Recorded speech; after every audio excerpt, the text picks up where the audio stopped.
If you've gone and watched my last video where I talk about managed decline, let's be a little bit more specific because yes, I'm very optimistic about commercial property investment long term, but I want to give you some context. So there's markets in markets and there's properties in properties. So let's talk about two types of properties in the commercial space that are having extreme problems at the moment. See, if you understand managed decline and the societal decay and the increases in the crime, and then it creates cultural issues, societal issues, and crime issues, then you start understanding what different asset classes may go better and what different asset classes are going to have problems.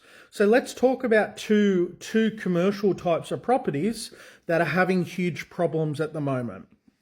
So we're going to talk about the tobacconists and we're going to talk about the pubs and clubs.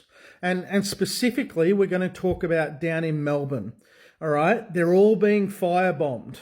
And if you go and watch the news or read news.com.au, you're going to realize that the majority of the firebombings are getting done by young kids, and they're being they go and get contract kids, making sure that they're under 18. So if they do get found, then they're in a position where they may not go to jail or they'll have a lot lighter sentence because they're younger.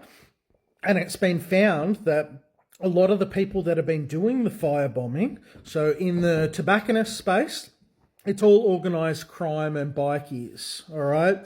In the club and pub space, it's based on the news.com article, it's overseas gang and crime figure in Arabia somewhere, right? And they're actually getting the contracts out to firebomb a lot of the places. So we're not going to go into too much conjecture or detail on that. We're just going to talk about it holistically. All right. So what created the problems in the tobacconist space? So one, government created so many issues that they increased the taxes so much because they want people to stop smoking. But then they've put it up so high that they've created such a big gap that no one cares about what the government wants, says, or does.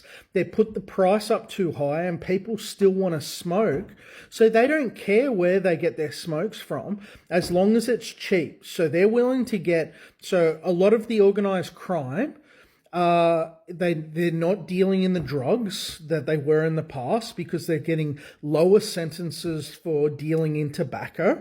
So that's the first thing. Second thing is the price difference on a pack of smokes, $14 to $16 versus $60, creates a huge amount of demand. And look, the government thinks that in a normal world 50 years ago, while the middle class is doing well, they support the government and they do the right thing and they want to obey the laws of the country and not do crime, right? Well, people want to smoke, so they don't care where it comes from. And a lot of these places are selling illegal tobacco. And then one place doesn't like the other place that's selling on their turf, and then they firebomb each other. So a lot of the problems that you're seeing in a lot of these areas, and what it was really funny, because in the area that I'm in, it's quite a regional area on the beach around Port Macquarie and Coffs Harbour. It happened here. So what happened was an Arabian man set up a shop here. He said it was a hobby shop and a gift shop. That's what he told the local real estate.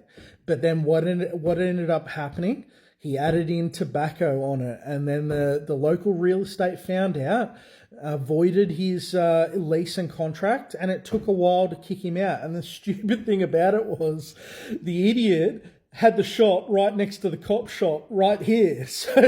So Yeah, that's how brazen they are right now. And look, when you have a community that's as strong and insular as ours, they didn't want the bikies coming in or problems with, organized crime and selling illegal tobacco. Go and do that in the main regional settings, not in places like here.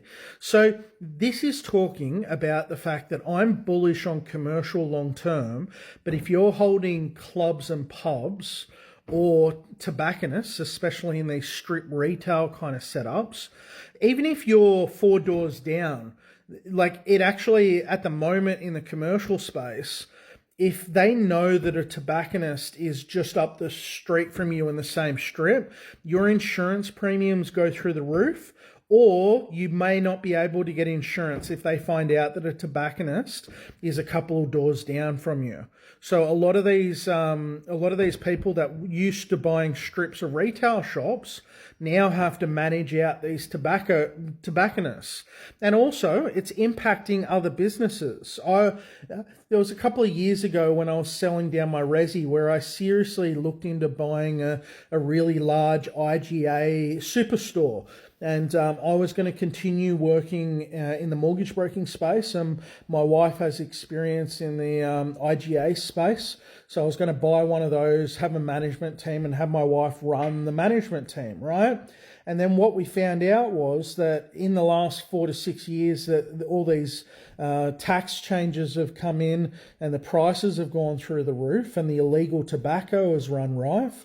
Half of these IGAs have lost 20% on the low end, 40% on the high end in some of the lower socio areas in tobacco. So it's impacted the supermarkets and their profit margins. All right. So a lot of these spaces right now, what they're doing is if you're in some of these small superstore kind of centers where it's one supermarket, a big car park, and maybe 6 associated shops, they're to keep the IGA there, they're creating leases where it says out of the 7 shops, only the IGA can sell tobacco. So then some of their margin is coming back and it's inbuilt in the leases. So then they can't sell chop around.